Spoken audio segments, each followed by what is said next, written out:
Hi, I'm Dr. Anna Quinzio-Zafran. I live in the Chicagoland area.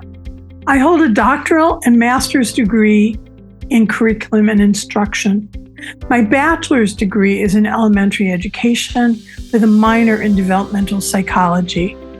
I'm a graduate faculty scholar at a public university and an NBCT who has coached a wide variety of national board candidates for the past 10 years. I see that the Edifying Teachers community of support framework resonates with me through the fact that it's apparent that the pipeline has been a leaky one. Because for one thing, not everyone has access to opportunities for higher education that even get you started in the profession. More effort needs to be made in each community to help K-12 students develop the dispositions for helping others learn.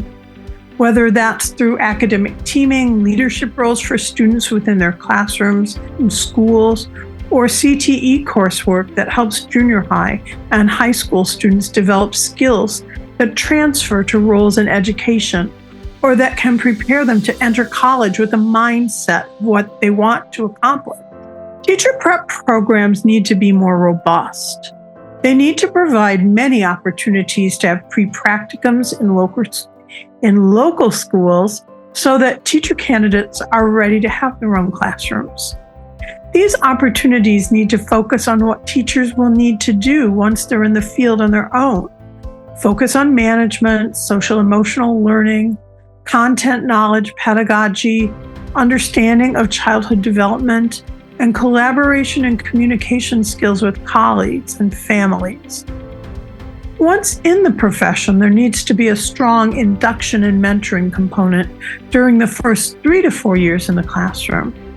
Real effort needs to be made by administrators and colleagues to make new teachers feel welcome and capable.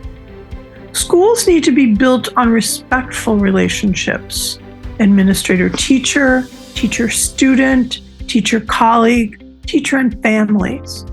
We have to understand and respect each other to make meaningful gains, whether those are academic, social, or physical.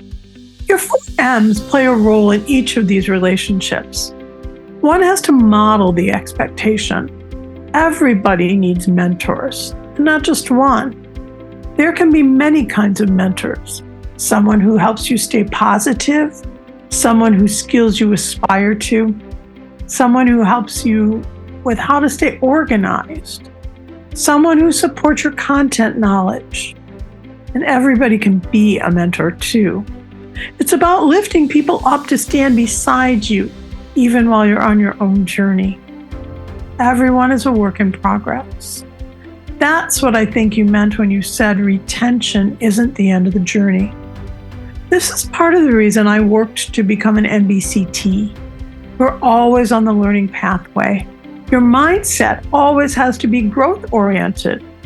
You see yourself as someone who can grow and change. When you see yourself this way, you can also see and celebrate the possibilities in others too. As you master one skill, it leads to the next challenge. If we keep seeing new roads ahead, we'll want to continue on the adventure.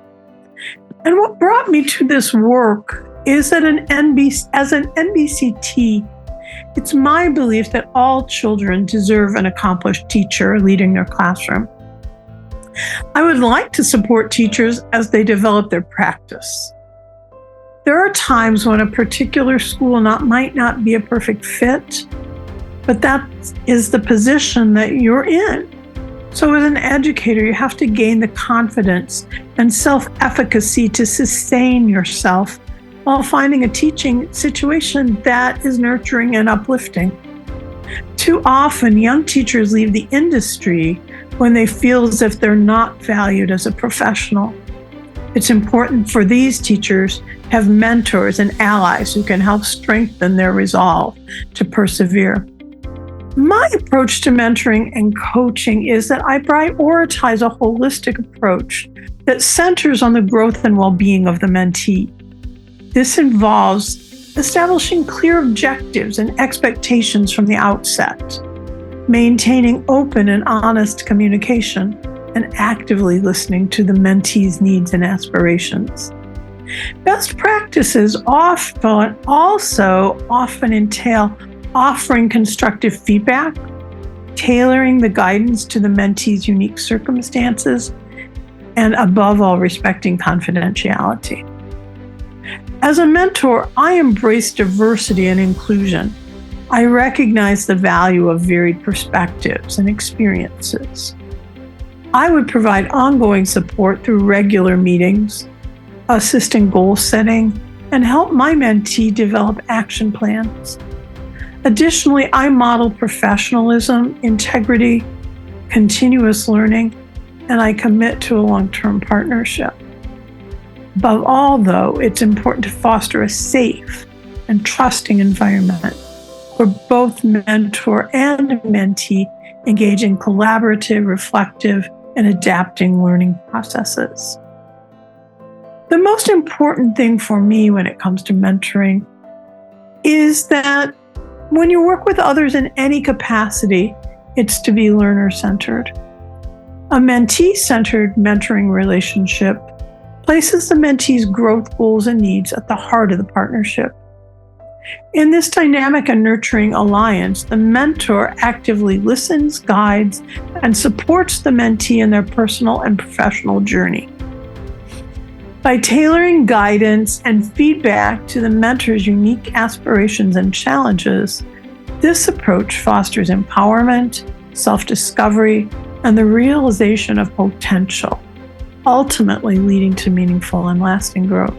And I believe that mentees learn best when you establish goals as one goes along to keep the relationship moving forward. Using a planning, doing, and reflecting cycle lets the mentee have agency over their work. The reflection aspect is quite important so they can determine their own next focus areas. And my mentoring approach is rooted in a commitment to being a good listener and a compassionate sounding board. I value flexibility, recognizing that everyone's journey is unique, and I embrace the diversity of perspectives that my mentees bring to the table.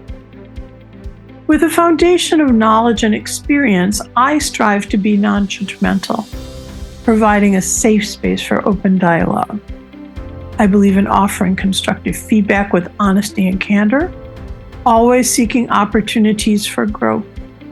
Additionally, I'm dedicated to helping mentees network and find the necessary resources to empower their personal and professional development.